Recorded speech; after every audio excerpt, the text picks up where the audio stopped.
Professora, em uma das palestras você falava, inclusive, da tal da equação perversa, né? Que, como no caso de São Sebastião, a gente vê que, dentre elas, é a vontade política, que estava escancarado pelo relatório do IPT, que pelo menos 65 residências, né, estavam em área de grande risco e não foi feito nada, ou pelo menos foi feito muito pouco, ou de uma forma muito lenta para poder prevenir o que aconteceu, que é a morte de mais de 60 pessoas, né?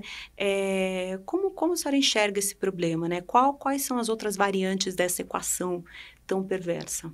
Essa é uma expressão que a gente vem usando bastante nos nossos estudos sobre cidades e mudanças climáticas para tentar entender, descrever e, de certa forma, consolidar mesmo as nossas análises, né? Por isso que a gente usa essa expressão equação perversa, de que são diversos aspectos e elementos bastante críticos que a gente precisa considerar quando a gente olha como as cidades estão respondendo a esse cenário de eventos extremos cada vez mais frequentes, recorrentes, com sérios impactos, não só, como eu disse, em termos de perdas materiais, mas inclusive de perdas de vidas humanas, né?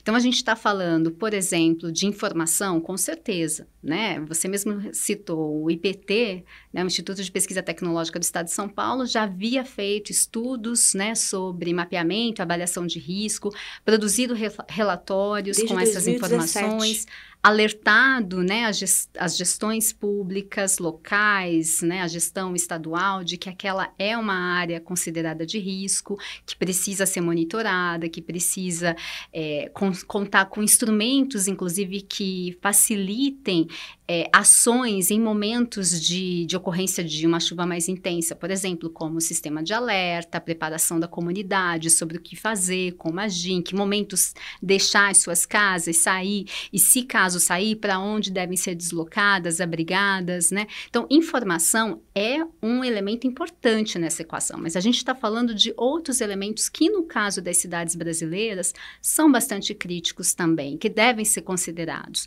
Desde, por exemplo, a forma como as cidades vêm sendo urbanizadas, planejadas, considerando cada vez menos aspectos importantes como proteção ambiental, como uso e ocupação do solo, como acesso a serviços, infraestrutura, cobertura vegetal, mas também infraestrutura azul, né? Ou seja, sistemas de água urbanos, os córregos e rios.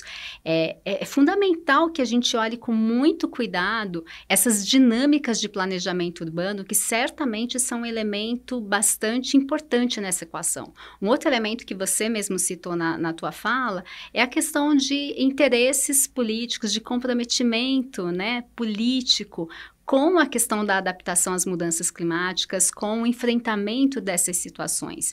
Então, a gente sabe que medidas de adaptação, e acho que é importante a gente situar o que é adaptação, né? Adaptação, de acordo com o próprio relatório do Painel Intergovernamental de Mudanças Climáticas, o IPCC, e também a base dos nossos estudos, são os processos de ajustamentos que a gente deve fazer em diferentes áreas e setores, no sentido de antecipar, antever possíveis impactos relacionados às mudanças climáticas, e ao fazer esses ajustamentos, a gente busca reduzir as condições de vulnerabilidade, as vulnerabilidades de territórios, de grupos populacionais, de grupos específicos.